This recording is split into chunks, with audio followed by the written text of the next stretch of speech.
So we're going to talk about how retreat photos can bring you more clients. Yes, can bring you more clients. So I want to ask you first, because you're also a yoga teacher. So did the yoga come first or did the photography come first?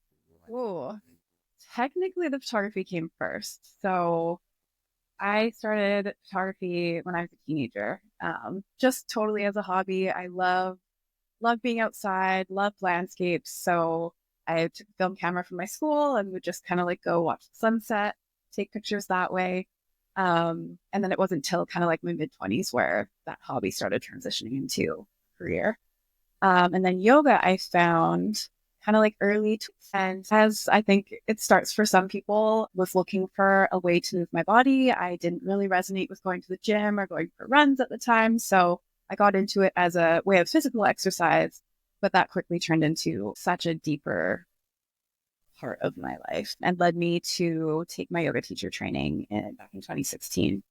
More for my own practice and knowledge than to teach, but I have taught sort of over the years and within the retreat space as well as doing photography. And so what kind of photographer would you say, like before you got into Sure. retreats, you mentioned sunsets. So were you into like landscapes and just natural Yeah, settings? that's how it started. And then once so I was in school for psychology, I switched over into a photography program about halfway through. And that's kind of when I started my business. And from there, I sort of wove the landscape photography into lifestyle. So in the beginning, it was a lot of weddings, families, things like that. Now it's sort of expanded into branding for kind of like heart-led entrepreneurs. So people in the wellness space, part of that is retreats, acupuncturists, chiropractors, RMTs, naturopathic doctors, all sorts of people that are just sort of trying to make a difference in the world. I think that's kind of where my transition came into this whole world.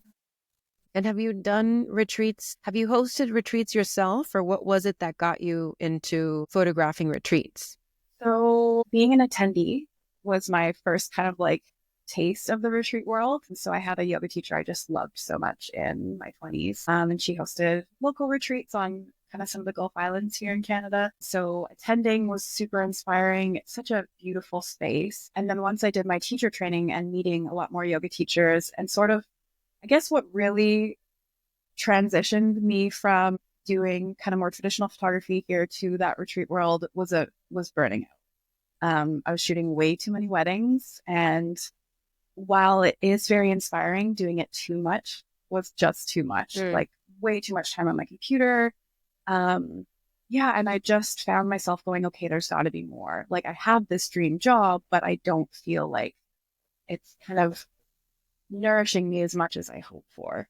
Um, and so I kind of started thinking, okay, what's important to me? What are my values? Where is my heart? And who are the people that I want to support with this work? And it still is people getting married and having families and all of that, but it kind of expanded into people kind of making a difference in the world and wanting to support them with beautiful photos. And I love your Thank you. photos. I love the palette. Just it's very earthy, natural, soft, but the way you use lighting too is very inspiring. It's crazy to me. I don't know much about I mean, yeah, no, I'm going to go with I don't know much about photography. Little things here and there, but it's crazy how lighting can make something look, like you just shot it with a disposable camera versus you shot it with like the most expensive It's equipment so you true. can find. Yeah. Yeah. I mean, light photography means writing with light. So light is a huge part of taking a photo. And I think because I started with landscape photography, I paid a lot of attention to, where the sun is in the sky and how the shadows are falling and all of those things. And I love kind of weaving that in to my subjects being within that scene as well. So I think having like the natural world and my subject kind of combining together is my favorite part. I do in studio work as well. And obviously some retreats are indoors. So still love capturing moments like that. But like my greatest inspiration is definitely kind of like connecting those two pieces. Yeah. And the movement too. I love how you use movement. I saw one of the photos that you did. I think it was in Egypt with the linen or the silk or whatever she was holding. Yeah. And I was like, wow, that photo looks badass. Looks really good. Thank you. That trip was such a dream. So I was there with a girlfriend of mine who has a clothing company, and yeah, she makes these beautiful, silky kind of goddess wear. So that's just like having that within the photos and like creating that feminine element and movement. It's just really special. So, how did you start photographing retreats? You just went on a retreat and then someone saw your work. Did you take photos at a retreat that you were attending? Okay, so let's see. How did that happen? When I sort of went through that burnout and had a little kind of like heart chat with myself and went, okay, what do I really want? Who do I want to serve? That kind of thing. It was just sort of one of those moments where I thought, okay, I want to do this. I want to travel more. I want to support these people. I want to be in this industry. And not 2 weeks later, a gal who was kind of involved in the retreat world and travel writing reached out and we did some work together. And she ended up introducing me to this woman named Mary, who's a yoga teacher kind of internationally. And then she ended up hiring me for a retreat and we worked together for a good couple of years, kind of like pre-pandemic. And then obviously people weren't traveling as much, but I saw her again last year in Mallorca in Spain, which was really amazing. So we created a really beautiful relationship. And then once we did a few retreats together, other people had seen my work and it just sort of snowballed from there. Fun little internet connections, really. Yeah. I love how the dots connect one to the next and then the ever unfolding of life. Yeah. So, I mean, we're talking about the title that we chose, that we co-chose about how photos can bring you more clients. Why do you how have in your experience, why is that true? I mean, the first thing that comes to my mind, and this isn't a photography quote, it's probably more like a chef quote, but we eat with our eyes. So we're visual creatures. I think the first thing that impacts us is often a visual, and then writing can really bring it to life. But having impactful images can really kind of make or break your sales. They can make or break who sees you and gets pulled in and wants to know more. And, especially if you have photography that's really custom to you and who you are and who you're trying to serve, that is just going to attract all your dream clients towards you. If you just have regular stock images or something like that, it's kind of like people will scroll past you. But when you have that impact, that could greatly impact your business. Yeah.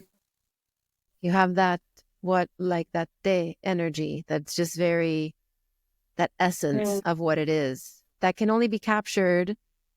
I mean, stock photo, it just looks nice, but it doesn't really feel, you can tell you don't feel anything with it, or at least that's how I experience it sometimes. I'm like, okay, I know that's a stock photo and it's the energy is lacking from it. Totally. Almost. Kind of like that surface level where you kind of want to go deeper and really kind of share your message through the imagery exactly. that you're using. So have you noticed a difference, like with someone, let's say, that wasn't really focused much on photography or did the best that they could, and then they hired you, they got professional photography done, and then their business changed?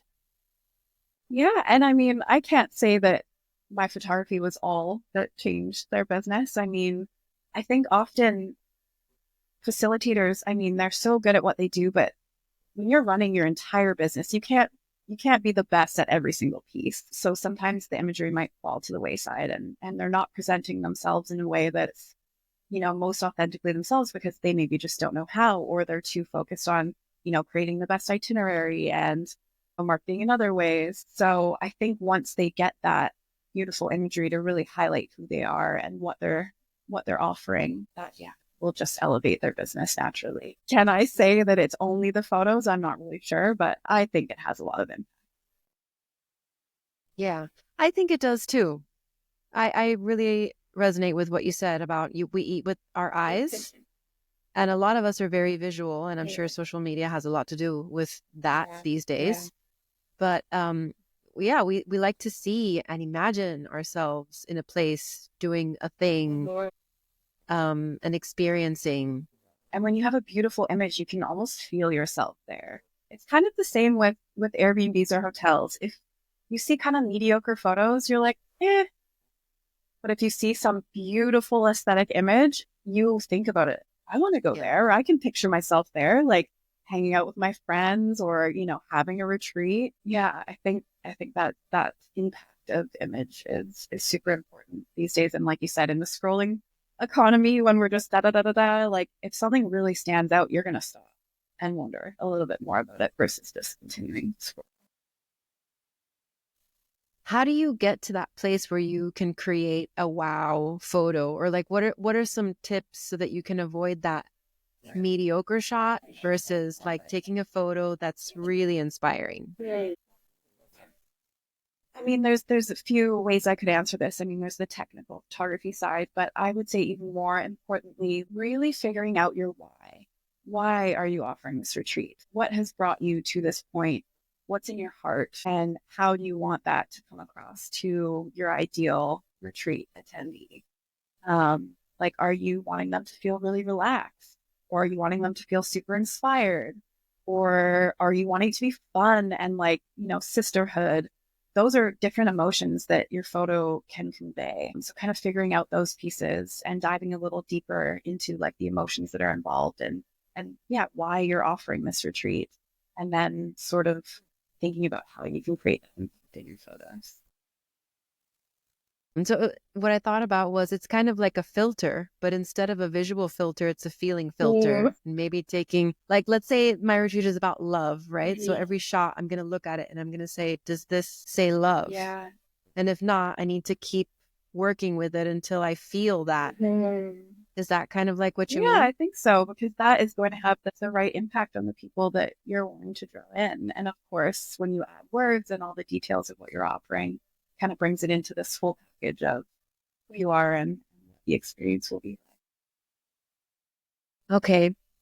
So what about some of the things that people get wrong with photography for retreats? Well, I would say you get what you pay for. If you are just taking some haphazard iPhone shots and throwing them together and expecting people to spend a lot of money on a retreat, there's like a bit of a dissonance there. So I would say maybe like not investing in yourself because I mean, it is an investment in yourself and your business in growing to kind of like elevate the quality of what you're putting out there. I imagine what you're teaching already is really beautiful. So why are you kind of cutting corners with those pieces? So maybe, yeah, not investing or not valuing that piece. I mean, maybe hiring a photographer that doesn't know the space well.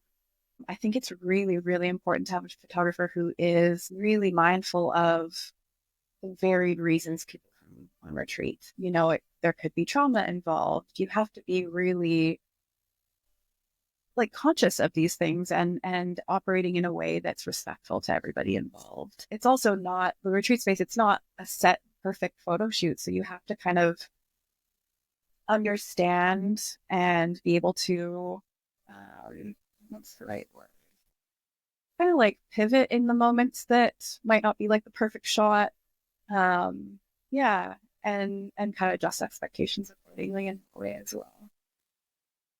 Like I can't imagine a sports photographer just coming into a retreat space and like clicking when everybody's in meditation. You have to kind of watch for your moments and be mindful of that, not disrupting people. I mean, they've paid to be on retreat. So when I am hired as a photographer, I have to think about that as well. Like I'm not there to disrupt somebody's experience, but to elevate it. So yeah, I think that would be it. I mean, maybe lighting and the more technical pieces, but ideally a photographer will be seasoned in that. Or if they're first getting experience working with a new practitioner who's just getting going as well, and then they can learn together what works and what doesn't work. Okay. That's good advice. Especially, I like the one about needing to or hiring someone that actually knows the space, that is mindful of the space, that knows how to move within it. Yeah.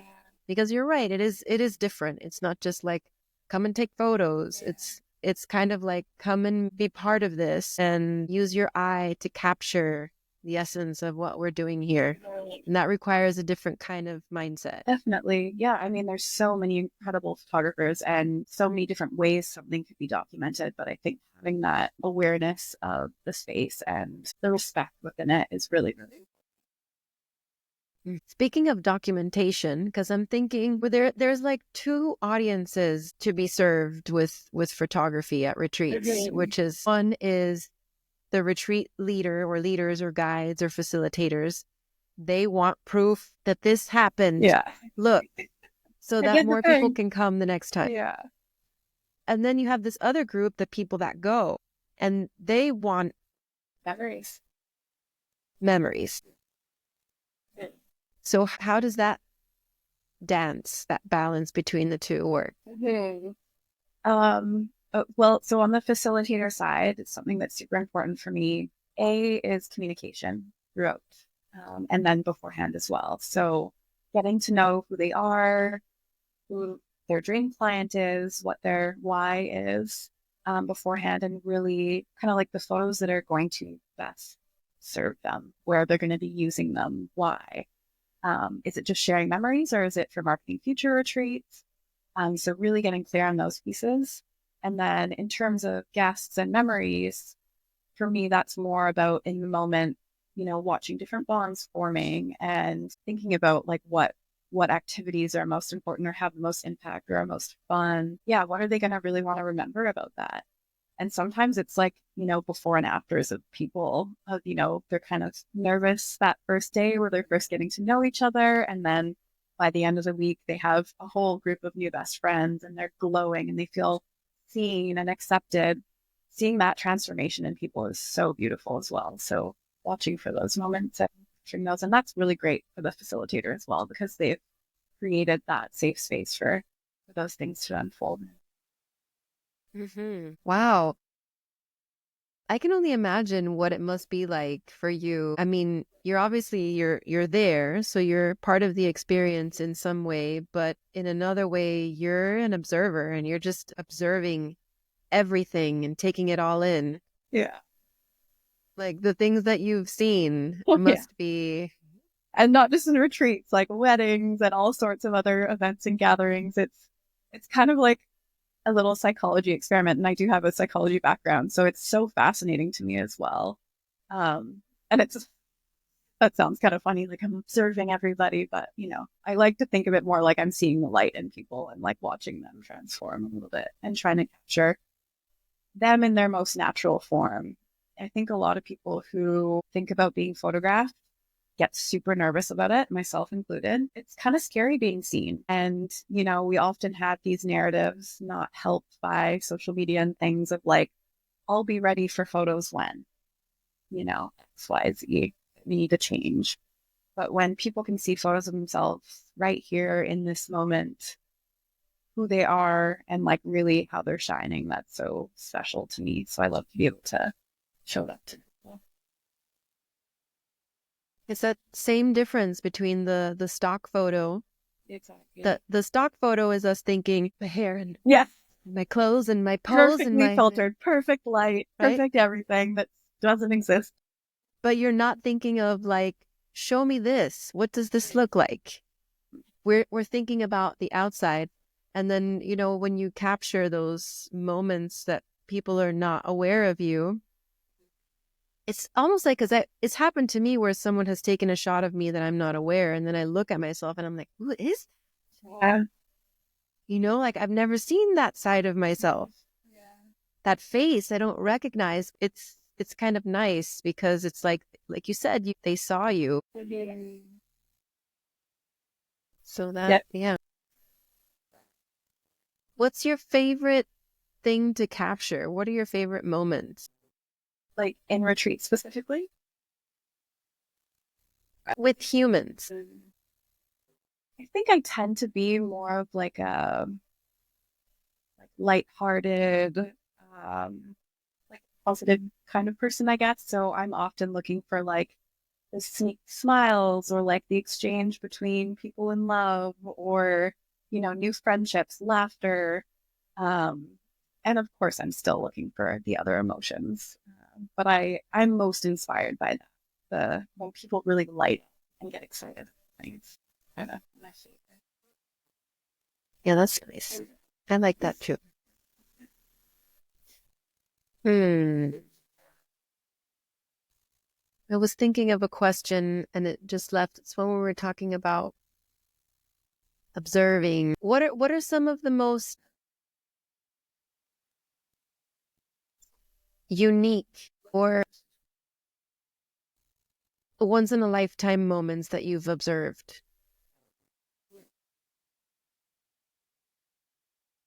I mean, the first thing that came to mind, I photographed a retreat on a boat in Indonesia. Um, it was just less than a dozen guests, and just seeing like the way the landscapes inspired people was really exciting. I don't know if that answers the question, but it was just like that one definitely was like a whoa. Um, and then if we're taking it back to like basics, I think like I was sharing before, kind of seeing how people open up over a span of whether it's a weekend or a week, that kind of transformation of being a little more like shy and reserved to like really standing in themselves. Yeah. The impact that a retreat can have on somebody is so special. So I think that, And what kind of retreats do you usually go on or photograph, work with? yeah, kind of a little bit of everything. Definitely started with just your kind of like average yoga retreat. I've done retreats for practitioners that use breath work and sound, meditation, kind of a large scale meditation group based out of New York. Yeah. So sort of like wellness in general, somatics, women's retreat. Yeah. And I would love to explore even more. I mean, there's so many beautiful offerings out there. It's quite incredible. So I also love to learn about different modalities, and that's sort of my own personal life as well. So when I can kind of learn and serve the facilitator at the same time, it's exciting. And so what kind of modalities or retreats that you haven't done do you want to get into? I really am interested in somatics at the moment. I worked with a somatic therapist last year, and just kind of learning how to get out of the mind and into the body is super fascinating for me. So I'd love to learn more about that. I love women's retreats, and there's so many different offerings out there. So maybe getting into something a little different than the yoga space. But of course, I love my yogis. So that's always great too. Yeah, not anything necessarily specific, but just feel like the right people find me or vice versa. So be excited to The see right what vibe. comes next. Okay. And what about, let's talk about where have you traveled for these retreats? Some exciting places. Mexico, quite a few times. That's a quick walk down from Canada. So that tends to be a nice spot for kind of getting away on vacation and also retreat. I photographed a few retreats in Costa Rica, on Bali, and Raja Ampat in Indonesia. My yoga teacher training was in India, and I did a little bit of photography during that. I was in Mallorca in Spain last year, and will be again in October this year for 2 retreats that I'm actually co-hosting, which is kind of exciting. Canada here. There's some beautiful spots here in BC. More kind of like summertime is nice weather to visit, but you can even do like a cozy Pacific Northwest kind of retreat. Foraging mushrooms. That sounds So that cool. would be so fun. Yeah, connecting in the Yeah. forest. Yeah, forest bathing here is gorgeous. River dipping and all the fun stuff.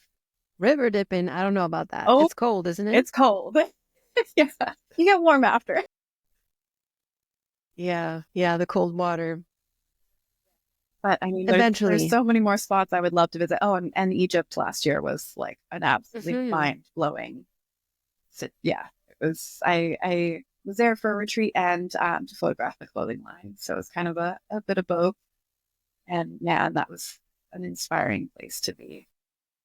It looked really amazing. The photos you took were like otherworldly.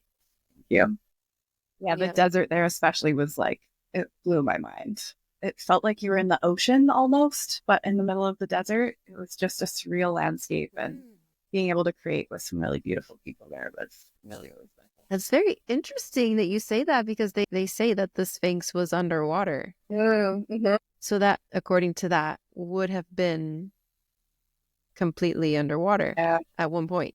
There's one of the spots we visited, they have found whale bones. So it was an ancient sea at some point or another, Wow. which is super cool.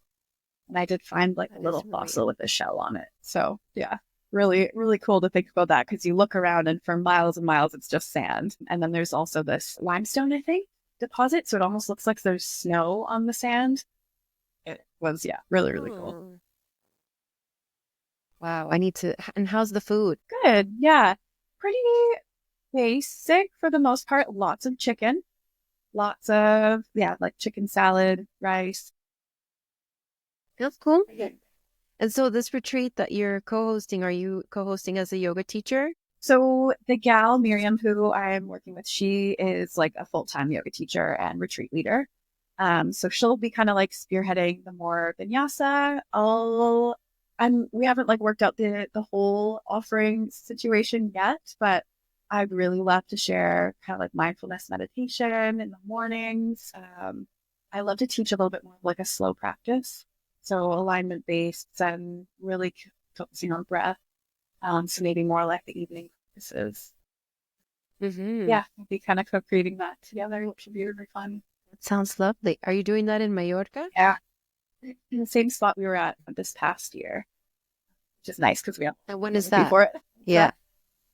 When is that going to be? The first 2 weeks of October. So we're thinking about offering 2 retreats. So if people want to do like a full 2 weeks, they can, or just like a nice 5 day kind of experience. We're right on the ocean, which is amazing.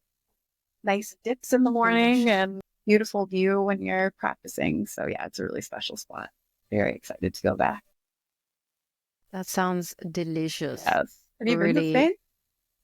No, I've been dying to go Yeah. since forever. Yes, I will go soon. Yeah. There's more Soon places enough. I have a lot of places to go now. right? The list keeps growing. Exactly. You know what I was thinking though? Maybe not this one, but maybe in the future, if it vibes with you, you could do some photography retreats or like incorporate mindful photography in a way of, because I love the way you talk about seeing people and the eye that you have. And I think photography is also a lot about, I mean, you're not using your ears, but because you're not speaking, you're able to listen and just be and witness. Witness as such a powerful thing to Yeah. witness. Oh, I would love to, yeah, go on a little adventure with other photographers. I have thought about it. A good girlfriend of mine who's also a photographer, she's currently about to have her first baby. So we had talked about it, but we'll be taking a little pause on that until she's a little bit older. Uh, but yeah, definitely something that sort of floated in the back of my mind, but has not come to fruition yet. Thank you for putting that out there. Yeah, Bringing it my, back to my the pleasure. forefront. Yes. Or even for people that are not, it could be one for photographers, people with like professional cameras, and also people with their phones and just teaching them to see, teaching them to be still, be quiet, and look And for the beauty creativity. around them. And it really isn't always about the camera that you're using. It's the light, it's the composition, it is that witnessing. I mean, you can take an incredible photo on an iPhone these days. I think Do you have any there's tips? a lot more to it than just the piece of equipment that you're using. Of course, if you're doing it professionally, you want the professional equipment, but yeah, that's just one of the tools. Do you have any tips for shooting on an iPhone? Don't backlight your subject, which I love to do in my work. I love backlight, but it just doesn't translate very well through a small little iPhone lens. So yeah, finding really nice light, focusing on that witnessing, watching your subjects, and practice. Really, like anything, the more you practice and figure out what you really like, what you're inspired by, what photos you love. I remember getting caught up a lot when I was first starting of like comparing myself to other photographers. And it was only when I really stopped doing that and went, okay, what do I love? What am I really inspired by? What do I get excited about? That my work really excelled. So yeah, think practicing and playing and seeing what works. How do you practice? Go out and shoot what you like to shoot. So, I mean, for some people it's the sunset, for some people it's plants or birds, or people. Yeah, or I mean, if the retreat space inspires you, but you haven't done any of that photography, like try. Of course, if you haven't done it before, don't maybe sell yourself as a professional. Like, you can be honest, but sometimes people who are just starting out with retreats don't have the budget to hire a professional photographer. So that's how I mentioned before, like creating that collaboration of going like, I don't really know what I'm doing, but I would love to try. And if that's okay with the facilitator, if they're kind of in the same boat, that would really work out well. And you can practice and go through and see what they really love that you captured and what you really love. And then next time, okay, maybe those shots I don't need to get, but these ones were really intense. And kind of just building off of that. Yeah. Hmm. I asked you, how do you practice? Because I'm just thinking so many times I've tried to, well, I'm not trying to be a photographer. I'm going to stay in my lane, but I appreciate the art. And, sometimes my phone is filled. It's just so full with stuff that I'm like, what is this? What is this? I'm like, I thought I was having a moment, or I don't know, and took 50 photos of the sky and they all look the same and none of them are usable. I mean, Yeah. in that instance, like trying new things. So getting really close to a subject, getting really far away, or using different zooms, seeing kind of like what resonates with you. Yeah, I think trying new things while practicing is important too. Because if you're just standing taking the exact same photo over and over, I mean, you've practiced the one shot, but just the one shot. So kind of, yeah, moving angles, getting high, getting low. There's, yeah, lots of ways to, or I mean, take a class. There's some beautiful YouTube videos if you're just kind of curious, or there's photographers who offer mentoring, whether you're professional or not, just to like how to get a better shot. But I would say, yeah, just to start off with doing the practice and seeing what you love. Do you offer mentoring? I do, yeah.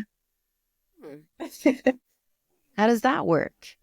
So either in person or online, depending where you're based. And usually I start with like a really extensive questionnaire of like, what are you hoping to shoot? What are you currently shooting? Like, what equipment are you using? What would you like to use? What is the purpose? Are you just looking for a beautiful creative outlet, or are you looking to be a professional and start a business?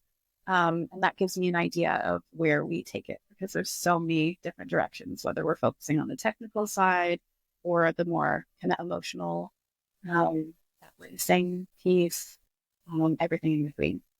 So yeah, it would be kind of custom, and then we would just have either a few chats online or in person. It's really fun when we can go out and like get in the field and take photos together. Yeah, I have a few of them lined up for the spring, which I'm really excited about once the weather gets nicer. The snow can be fun too, though. No, Yes, it's that yeah.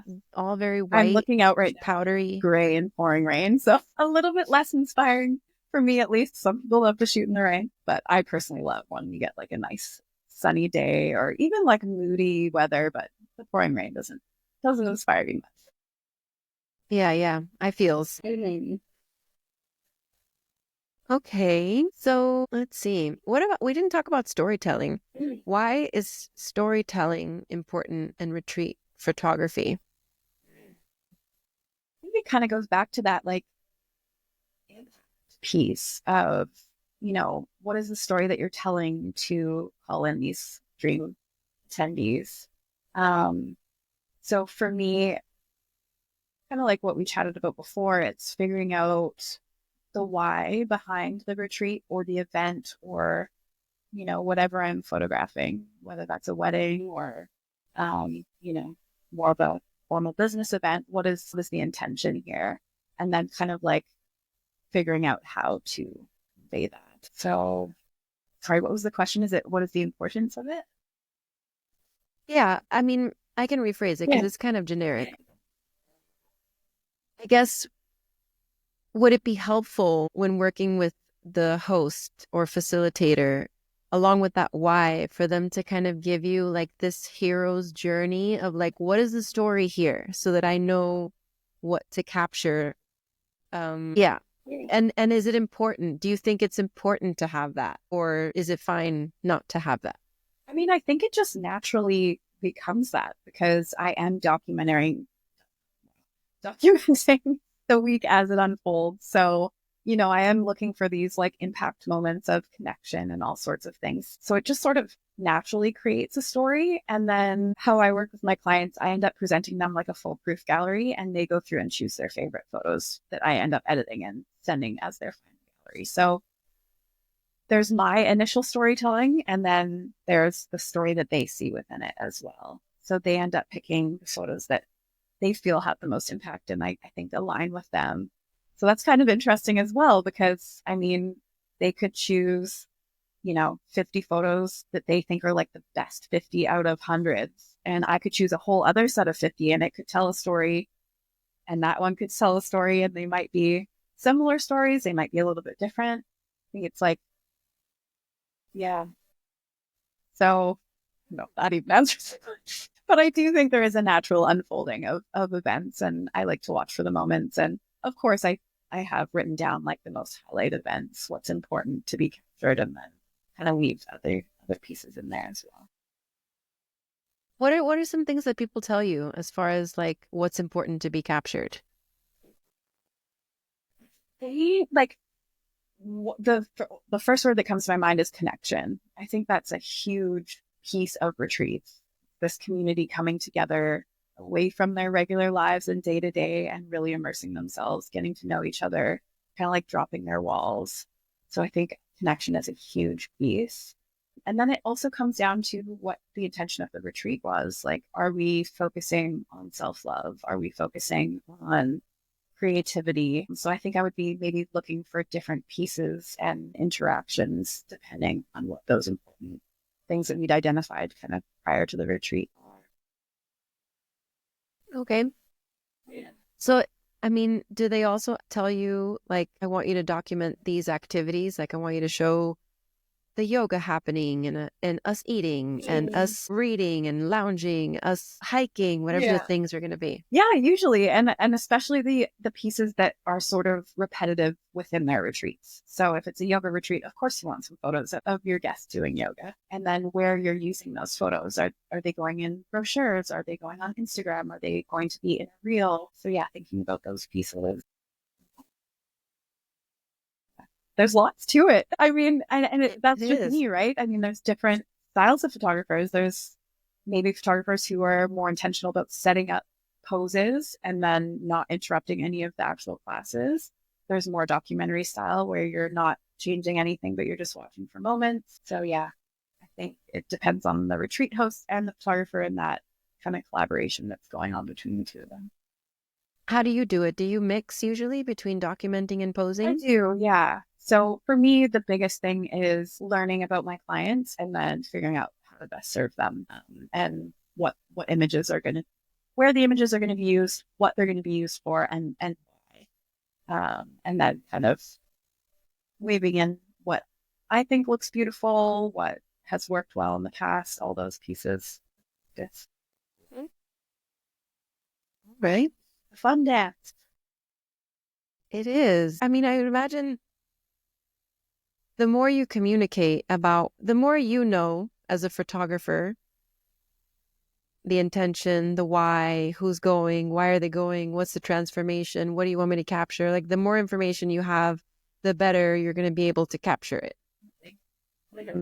I think another thing is like setting expectations, talking about deliverables and putting a contract together and all those things. So everything's really clear, timelines, all that kind of stuff, just to create a lot of ease in that relationship. Have you ever been in a situation where maybe the person wasn't so clear on what they wanted and there was like a disconnect? Yes.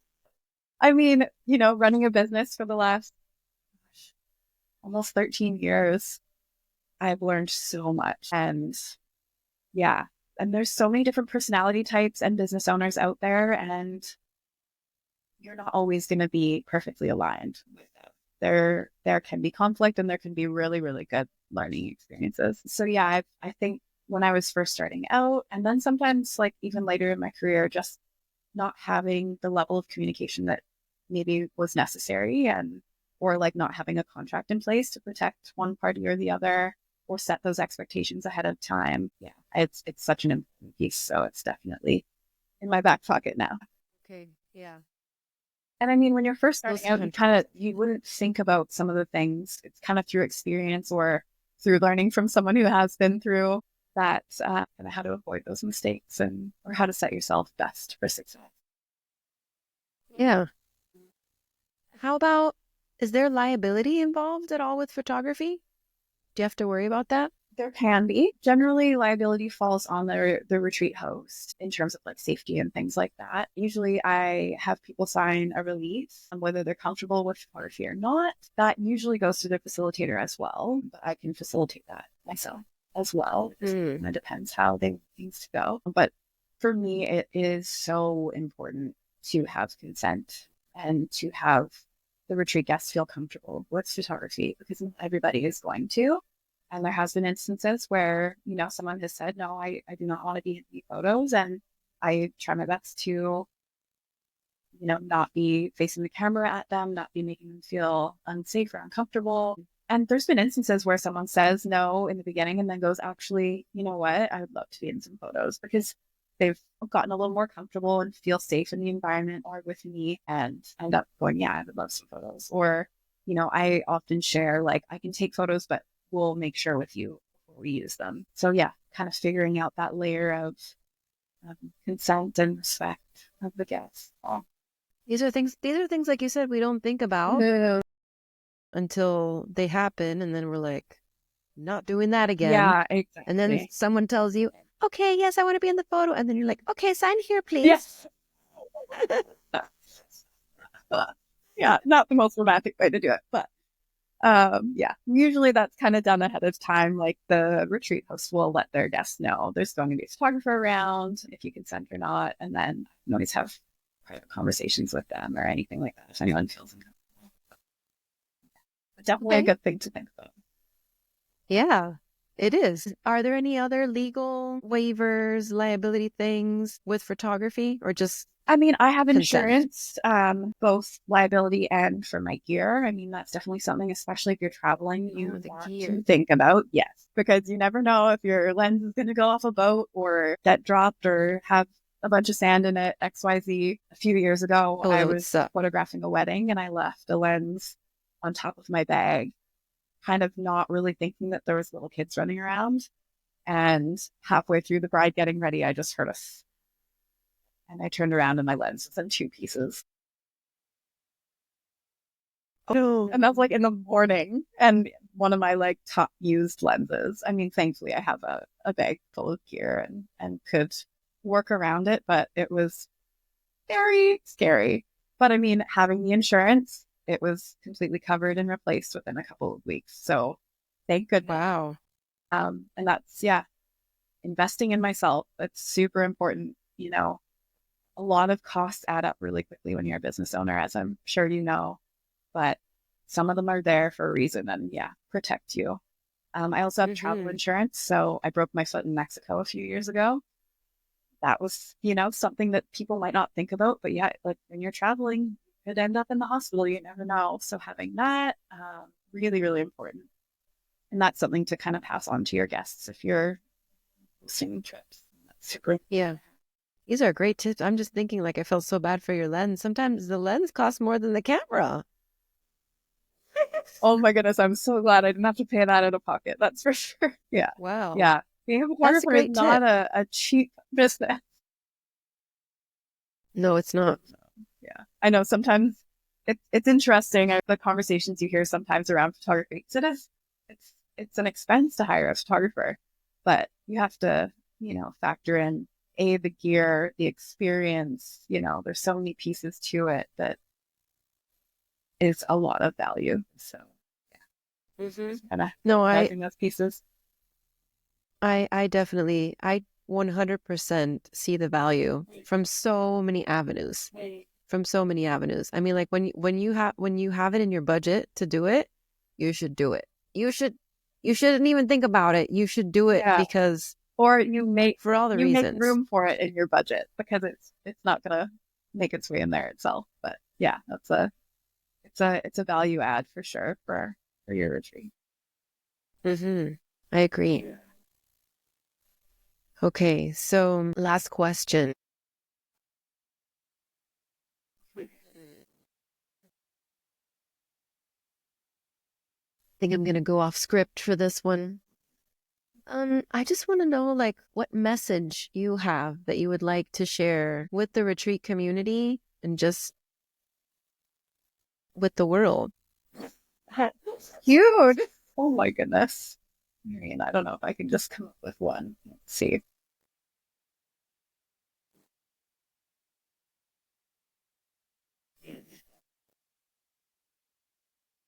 I mean, I think something that's really important to me in this world of retreat and wellness is, let me rewind that.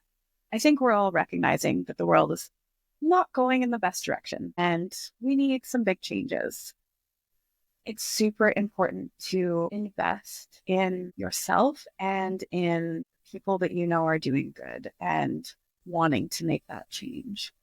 So whether that is investing in taking the time to go on a retreat yourself and really like invest in yourself, or whether you're hosting retreats and kind of wanting to take your business to the next level, yeah, you are the change. So putting that time into yourself is so, so important.